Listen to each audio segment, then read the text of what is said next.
In November 2025, voters elected a 15-member review commission to recommend amendments to the Clark County Charter.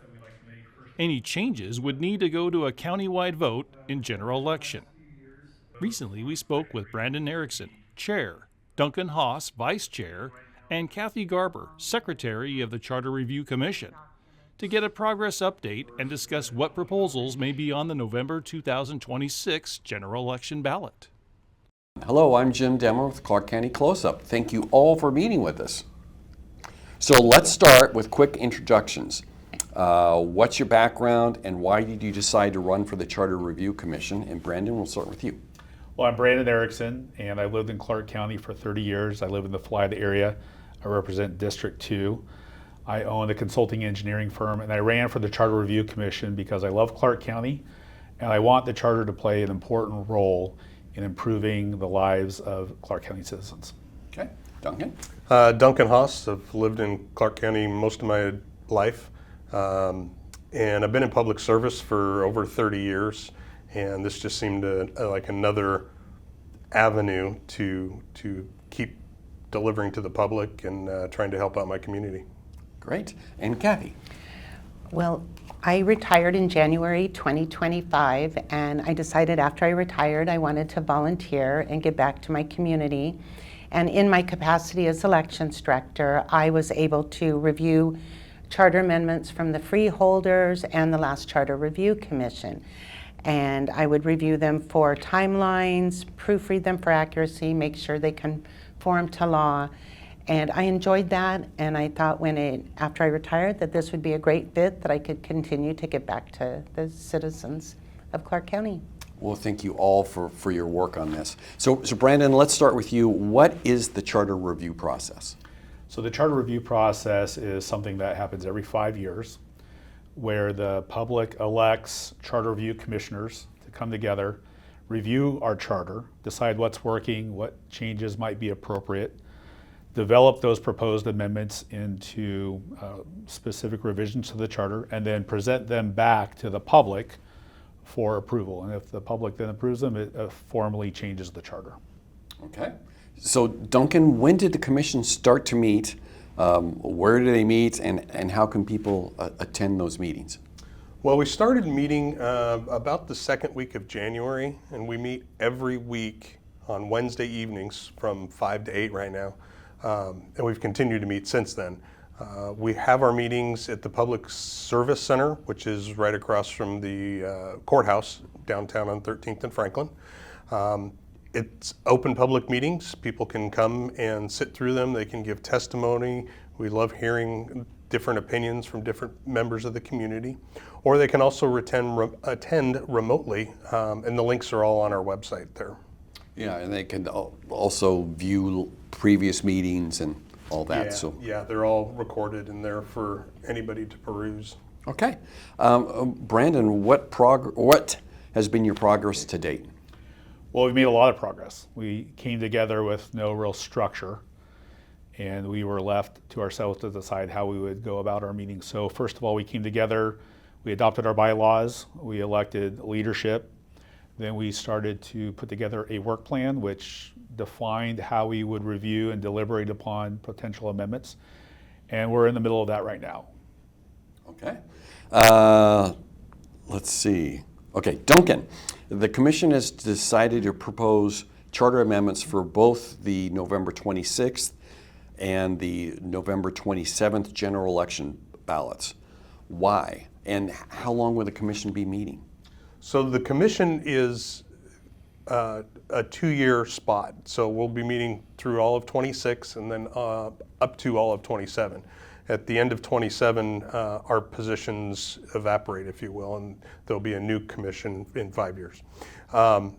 The nice thing about the commission is there's 15 of us, and we have so many different opinions and bring so many different strengths to the unit or to the team that we can't get it all done in 1 year. There's just too many really good ideas for the community. And so we're trying to break it up over a 2-year cycle. And that, plus you don't get too many items on the ballot for the voters to get confused by or not understand or just get fatigued. Okay.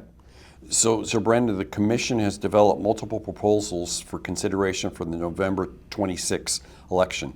Can you give us a brief overview of these proposals? Yeah, so one of the strengths of our work plan is that every commissioner had the opportunity to introduce their own amendment proposals. And we thought that was important. So we started out with 40 proposals. And a lot of them have since been discussed. We've winnowed those down to, I think we're down to about 13. Some have been voluntarily deferred to next year. Some have been withdrawn, and then there have been a few that just failed to progress through our deliberation process. So of the remaining 13, they deal with changes to how our county elections are handled. They change the powers and authorities that are given to county council. They change some of the resources that are afforded to the sheriff's office. And also some of them deal with the Ethics Commission, making some changes to the Ethics Commission. Okay. So Duncan, has the commission agreed on these proposals for the November 2026 election? If not, what are the final steps to make sure to get them on the ballot? Yeah, so nothing has been determined yet for the ballot. We have working groups together, and so we have different committees that are researching the impact of each amendment on the community so we can have a bigger picture of exactly the impact it's going to have. And so those committees will come back in front of the full commission and they'll give us a proposal or a discussion about what they've learned and what they've come up with. And then the entire commission will vote to either move the amendment forward to the ballot or to hold it off or to defer it. And then in each meeting, public can come and make comments on different proposals and give their input too.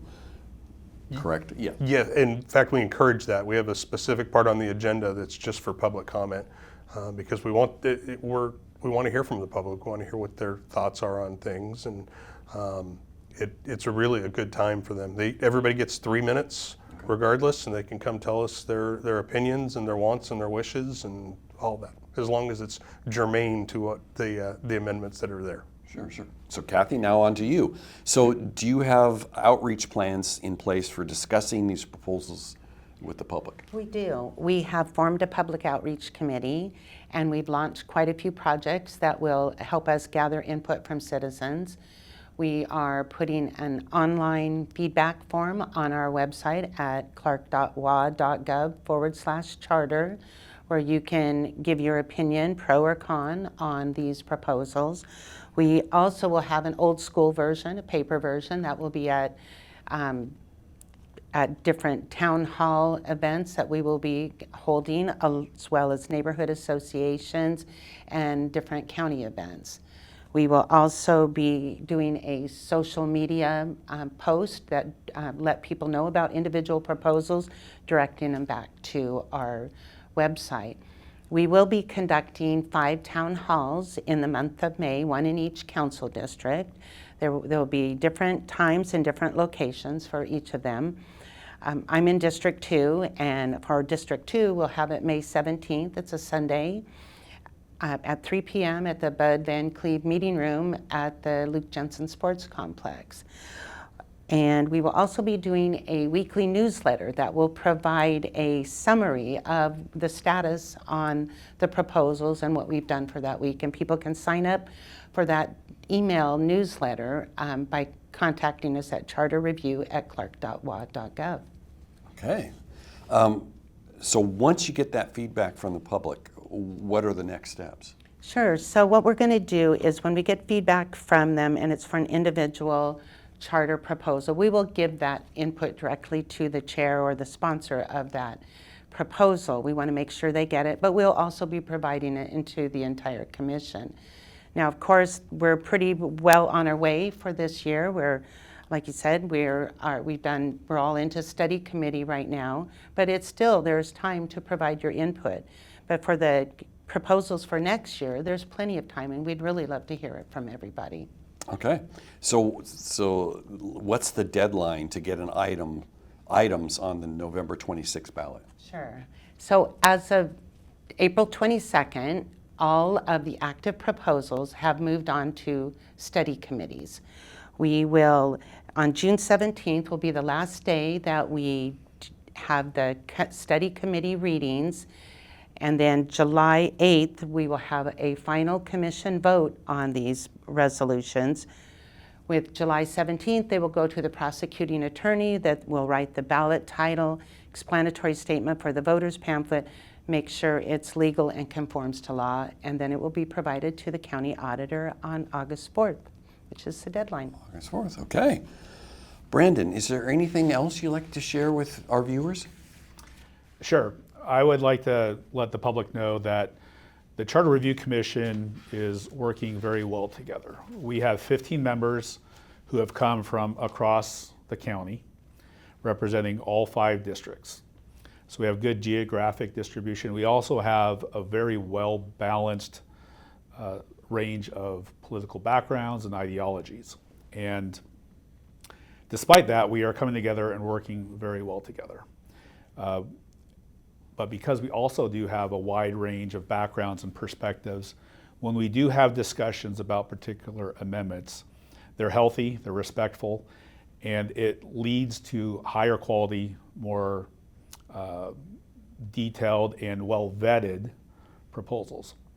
And so I think that the public can have confidence in what we're doing, and that what we may ultimately present back to the public has gone through a well-defined, detailed, and appropriate review process, and can have trust and confidence in what we put forward. Wonderful. So now, if people want to find out more about the Charter Review Commission, where can they check? So they can go to clark.wa.gov/charter. That will provide an overview of the process, and they will also be able to connect with any of the Charter Review Commissioners. You can get to their email addresses. You can also email us at charterreview@clark.wa.gov. And like I mentioned before, you can reach out, look at our calendar that'll be on our website. It'll tell you where the town halls are. Come to our town hall, come meet us, come discuss your ideas. We would love to hear from you. And please consider coming to a commission meeting. Come watch us in action. Great. Well, thank you all for your service, and good luck with this process. Thank you. Thank you.